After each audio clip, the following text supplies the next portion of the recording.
Halo guys, hari ini kita akan eksplor Semarang. Kira-kira kemana aja ya? Let's go!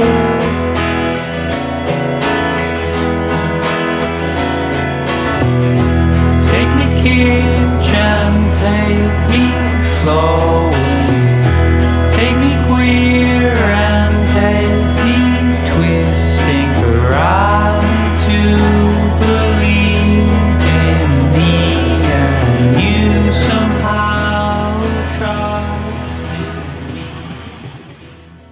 Jadi kita berangkat dari Sragen menuju Semarang itu naik motor sekitar jam 8. Kita lewat Salatiga dan ini udah sampai di Semarang dan udah mulai terasa dingin.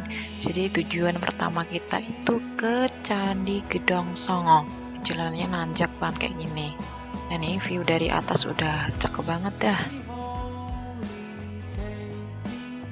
Hai guys, jadi kita sekarang ada di Candi Gedong yang ada di Ungaran.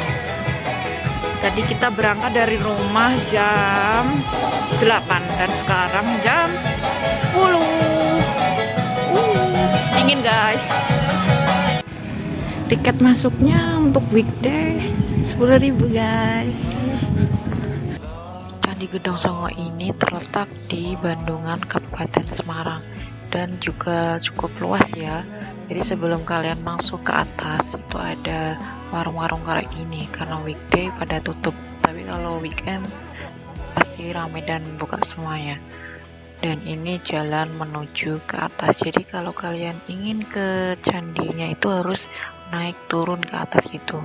Jadi seperti namanya, Candi Gedong Songo itu mempunyai arti 9 bangunan. Nah, seharusnya di situs ini terdapat 9 bangunan candi, namun saat ini yang tersisa berbentuk utuh itu tinggal 5. Nah, di sini juga tersedia papan informasi dan peta mengenai seluruh candi. Nah, sekarang itu kita ada di Candi 1 yang berada di ketinggian 1208 mdpl. Dan posisinya itu dekat pintu masuk kompleks candi. Sekarang menuju candi selanjutnya dan jalanan udah mulai naik, tapi jalannya masih halus dan enak. Nah, selain kalian menikmati pemandangan candi, kalian juga bisa menikmati fasilitas lainnya seperti playground, villa, camping, piknik, dan lain-lain. Namun untuk menikmati fasilitas yang tadi ada biaya tambahan yang harus kalian bayar. Nah, ini jalannya naik terus menuju Candi 2. Ini kalau weekend warung-warungnya juga nggak semua. Ini kebetulan tutup semua dan jalan menuju Candi 2 itu lumayan panjang. Tapi di sini masih enak karena udaranya sejuk. Nah, ini udah sampai di Candi 2. Ini view-nya dari atas udah mulai kelihatan jelas. Candi 2 ini terletak di ketinggian 1265 mdpl. Settling down, so I lay here, watch the ceiling fan. Sekarang menuju Candi Gedong 3 yang jaraknya tidak jauh dari Candi 2 tadi dan memiliki ketinggian 1297 mdpl. Candi Gedong 3 ini memiliki 3 candi yang masih utuh dan terdapat candi perwara dan candi kecil di depan candi utamanya. Of James Dean, and it kills me to think I'm avoiding. Sekarang menuju Candi 4. Jalannya itu turun kayak gini dan kalau sepatunya licin bisa tergelincir karena ini ada lumut tapi juga ada tangga supaya tidak tergelincir. Nah, di sini juga ada kawah kecil dan juga ada pemandian air panas. Nah, setelah itu jalannya itu nanjak sedikit karena jalan di sini itu naik turun. Menuju Candi 4 dan Candi 5 itu memiliki bangunan dengan kompleks terbesar. Nah, di sini tuh ada papan informasi dan peta lagi dan juga petunjuk arah. Nah, ini di Candi 4 dulu. Candi 4 itu berada di barat Candi 3 dengan ketinggian 1296 mdpl. Jadi jaraknya itu luas antara candi satu dengan candi lain. Sekarang menuju candi terakhir yang ada di sana yaitu Candi 5. Di sini jalannya itu enak dan ada tumbuhan-tumbuhan kayak gini, dan juga ada taman yang lumayan luas, jadi kalian bisa bersantai di sini atau berfoto. Kalau kalian capek juga ada tempat duduk di sini. Candi Gedong 5 berada di ketinggian 1308 mdpl. Sekarang kita turun dan ini jalannya juga masih berlumut, dan aku saranin kalian harus pakai sepatu yang prefer, karena ini aku udah pakai sepatu aja masih ada yang lecet. Oh ya, kalau kalian capek kalian bisa sewa kuda untuk turun. Avoiding the happy ending.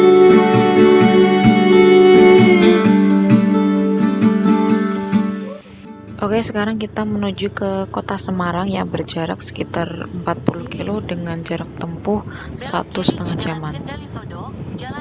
Tempat selanjutnya yang kita kunjungi yaitu Grand Maira Kaca Semarang. Untuk tiketnya itu 20.000, mungkin kalau sekarang udah ada perubahan nggak tahu. Dan ini adalah Taman Mini Jawa Tengah. Jadi menyajikan 35 miniatur yang melambangkan 35 kabupaten dan kota di Provinsi Jawa Tengah. I wake up in the morning, open the shades. Nah, ini ada denah dari Grand Maira Kaca yang luasnya itu 23,84 hektar dan juga dikelilingi oleh hutan mangrove. Nah, yang pertama itu ada Blora, ada Rembang. Aku juga baru lihat untuk rumah adat dari berbagai daerah, kabupaten atau kota. Jadi ini menurutku menarik dan menambah wawasan kita. Nah, ini lumayan agak sore, jadi banyak pengunjung di sini walaupun weekday, karena emang cocok untuk suasananya. Jadi kalau jalan-jalan di sini nggak panas. I'm on vacation when I'm with you. Every day I wake.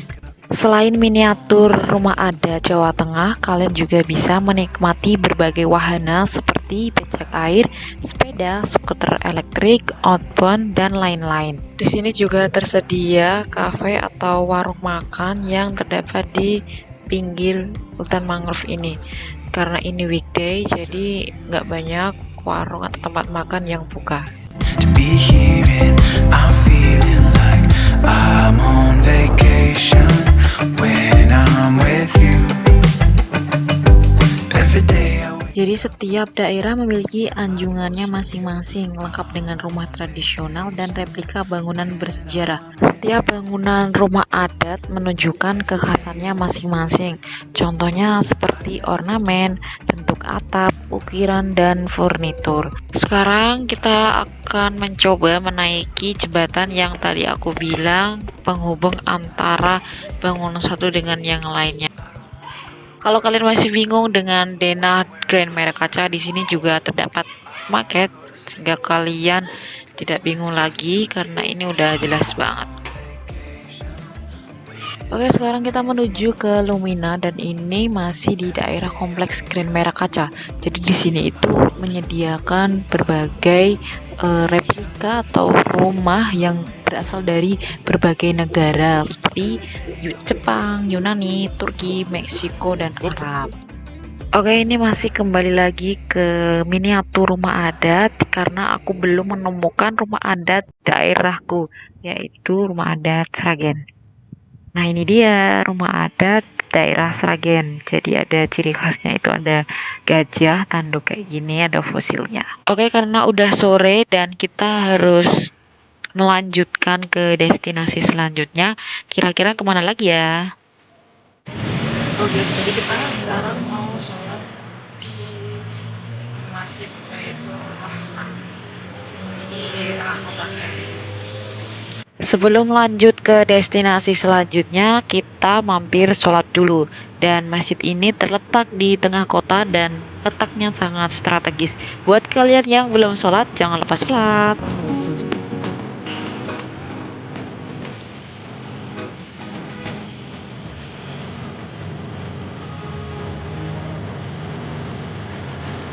Ini adalah Tugu Modal Semarang. Oke, kita akan menuju sebuah tempat yang bersejarah di tengah kota. Sekarang kita menuju loket masuknya guys. Ini sangat ramai karena jam 3 lebih 30. Tempat selanjutnya yang kita kunjungi adalah Lawang Sewu yang letaknya di pusat kota Semarang. Nah, untuk tiketnya itu 20.000, udah barcode kayak gini. Tinggal nanti di-scan untuk masuk satu persatu. Untuk jam operasionalnya itu jam 7 sampai jam 9 malam. Lawang Sewu atau dalam bahasa Jawa disebut 1000 pintu. Karena jumlah pintunya yang banyak, masyarakat Jawa menamainya dengan Lawang Sewu. Padahal jumlah pintu yang ada di Lawang Sewu hanya berjumlah 928 buah. Kalau kalian tidak percaya, coba deh kalian hitung. Lawang Sewu dibangun pada awal abad 20 oleh pemerintah Belanda. Dulu fungsinya sebagai kantor pusat perusahaan kereta api Hindia Belanda, kemudian beralih menjadi penjara tahanan perang ketika Indonesia dikuasai Jepang. Nah, untuk saat ini Lawang Sewu dimanfaatkan sebagai museum yang menyajikan beragam koleksi terkait perkereta-apian di Indonesia dari masa ke masa. Bangunan Lawang Sewu didesain menyerupai huruf L dan memiliki jumlah jendela dan pintu yang banyak sebagai sistem sirkulasi udara. Nah, di dalam kompleks Lawang Sewu terdapat beberapa gedung, yaitu Gedung A, Gedung B, Gedung C, dan Gedung D. Nah, untuk Gedung A Lawang Sewu itu berfungsi sebagai ruang pamer sejarah perkereta-apian Indonesia. Nah, kalian di sini juga bisa melihat beberapa koleksi perkereta-apian dari zaman dulu hingga sekarang. Untuk di Gedung A itu ada beberapa alat kuno yang berkaitan dengan kereta api seperti mesin sinyal, dan kalian juga bisa melihat koleksi-koleksi lainnya. Di sini juga ada beberapa kegiatan seperti kegiatan sosial maupun bazar. Nah, untuk di Gedung B Lawang Sewu itu berfungsi sebagai ruang pamer sementara dan kegiatan sosial di dalamnya. Nah, untuk di bawah juga ada bazar. Untuk di ruang outdoornya ada beberapa bazar, dan kalau ada event atau waktu tertentu kalian juga bisa menikmati beberapa pertunjukan budaya. Wish I was above it, but I'm not gonna lie. I've been thinking about you all the time. Oke guys, jadi kita sekarang udah di kota lama Semarang. Cantik banget. Ya Allah. Ya Allah. Oke, ini tempat terakhir yang akan kita kunjungi karena ini udah sore sekitar jam 5, dan ini letaknya masih di pusat kota Semarang. Dari Lawang Sewu menuju sini sekitar 2,5 kilo. Di sini kalian bisa bersantai atau berfoto-foto sambil menikmati kota Semarang. Dan di sini juga ada banyak sekali bangunan dengan berbagai arsitektur khas Belanda dan Eropa. Nah, di depan sana itu ada gereja Belenduk yang saat ini masih difungsikan sebagai tempat peribadatan dengan nama GPIP Immanuel. Kalau kalian capek, kalian bisa mampir ke beberapa kafe atau kalian juga bisa membeli beberapa souvenir. You left 'cause you were holding me, wishing I was someone else. Oke, karena udah sore, kita memutuskan untuk segera pulang. Kali ini seru banget eksplor Semarang. Kalian kalau punya rekomendasi boleh dituliskan di kolom komentar ya. Nah, ini kita mampir makan dulu. See you next time. Bye bye. Sampai jumpa.